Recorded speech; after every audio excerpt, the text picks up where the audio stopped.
दोस्तों, उत्तर प्रदेश के वृंदावन में कई प्रसिद्ध मंदिर हैं जिनमें भक्तों की गहरी आस्था है। यहाँ के एक मंदिर में भगवान की प्रतिमा किसी कारीगर या वास्तु शिल्पकार द्वारा निर्मित नहीं है, बल्कि स्वयं उत्पन्न प्रतिमा है। और ये प्रतिमा किसी पत्थर या अन्य धातु से नहीं, बल्कि लकड़ी की बनी हुई है। अब आपके मन में भी इस मंदिर के बारे में जानने की इच्छा तेज हो रही होगी। आप ये जानना चाह रहे होंगे कि आखिर वो कौन सा मंदिर है जिनमें भगवान की प्रतिमा प्रकट हुई है।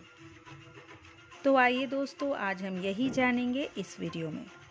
नमस्कार, आपका स्वागत है मेरे YouTube चैनल कुछ खास पल अपनों के साथ में। वृंदावन में मौजूद सभी मंदिरों में सबसे ज़्यादा लोकप्रिय और मनोकामनाओं को पूर्ण करने वाला मंदिर है बांके बिहारी मंदिर। इस मंदिर में बिहारी जी की काले रंग की प्रतिमा है। मान्यता है कि इस प्रतिमा में साक्षात श्री कृष्ण और राधा समाये हुए हैं, इसलिए इनके दर्शन मात्र से राधा कृष्ण के दर्शन का फल मिल जाता है।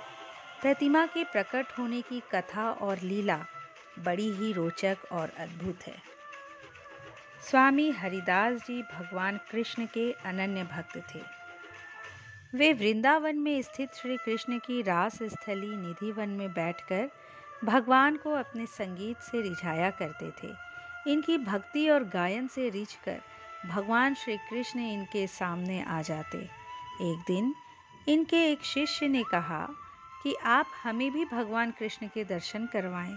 इसके बाद हरिदास जी श्री कृष्ण की भक्ति में डूबकर भजन गाने लगे और राधा कृष्ण की युगल जोड़ी प्रकट हो गई। श्री कृष्ण और राधा ने हरिदास के पास रहने की इच्छा प्रकट की, लेकिन हरिदास जी ने कृष्ण से कहा कि प्रभु, मैं तो संत हूँ, आपको लंगोट पहना दूंगा, लेकिन माता को नित्य आभूषण कहाँ से ला कर दूंगा। तब भक्त की बात सुनकर राधा कृष्ण की युगल जोड़ी एकाकार होकर एक विग्रह रूप में प्रकट हुई। हरिदास जी ने इस विग्रह को बांके बिहारी का नाम दिया। दोस्तों, इस मंदिर का नाम भगवान के नाम पर ही पड़ा, बांके बिहारी मंदिर। भगवान की प्रतिमा का नाम बांके इसलिए रखा गया क्योंकि बांके का अर्थ होता है 3 कोणों पर मुड़ा हुआ, जो वास्तव में बांसुरी बजाते भगवान कृष्ण की ही एक मुद्रा है। बांसुरी बजाते समय भगवान कृष्ण का दाहिना घुटना बाएं घुटने के पास मुड़ा रहता था, तो सीधा हाथ बांसुरी को थामने के लिए मुड़ा रहता था। इसी तरह उनका सिर भी इसी दौरान एक तरफ हल्का सा झुका रहता था। प्रत्येक वर्ष मार्गशीर्ष मास की पंचमी तिथि को बांके बिहारी मंदिर में बांके बिहारी प्रकटोत्सव मनाया जाता है। वैशाख मास की तृतीया तिथि पर, जिसे अक्षय तृतीया कहा जाता है, उस दिन पूरे एक साल में सिर्फ इसी दिन बांके बिहारी के चरणों के दर्शन होते हैं। इस दिन भगवान के चरणों के दर्शन बहुत शुभ फलदायी होता है।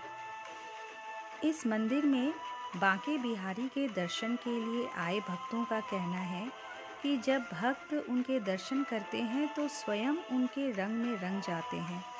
उनकी आंखें नम होने लगती है, जिसका कारण उन्हें खुद भी पता नहीं होता।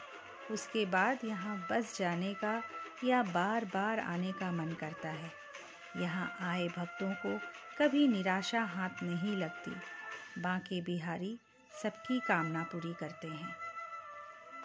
यहाँ स्थित बांके बिहारी के मंदिर में दुनिया से भक्त अपने कान्हा की एक झलक पाने के लिए आते हैं।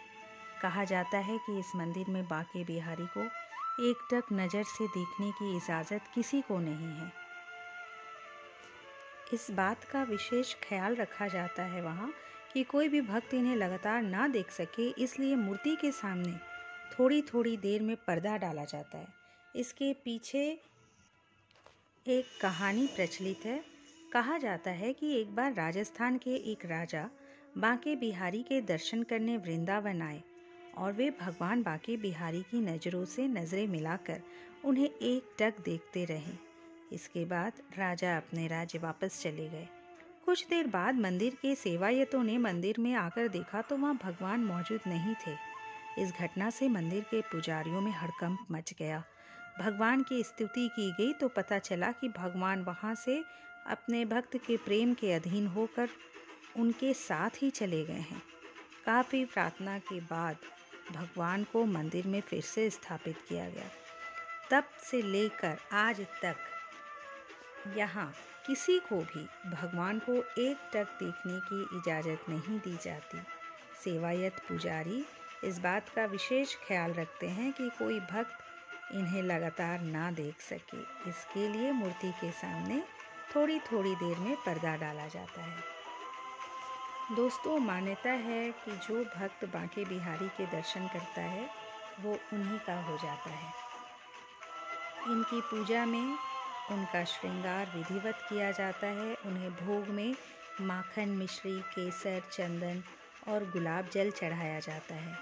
बांके बिहारी के स्वरूप में आधा राधा का स्वरूप और आधा कृष्ण का स्वरूप है। इस वीडियो में बस इतना ही। दोस्तों, यदि ये प्रस्तुति अच्छी लगी हो तो ज़रूर बताइएगा। अब तक मेरे चैनल को अगर सब्सक्राइब नहीं किए हैं तो प्लीज़ कर लीजिएगा। अब मुझे इजाज़त दीजिए, मैं फिर लौटूंगी ऐसे ही कुछ धार्मिक और पौराणिक जानकारियों के साथ। तब तक खुश रहिए, स्वस्थ रहिए। नमस्कार।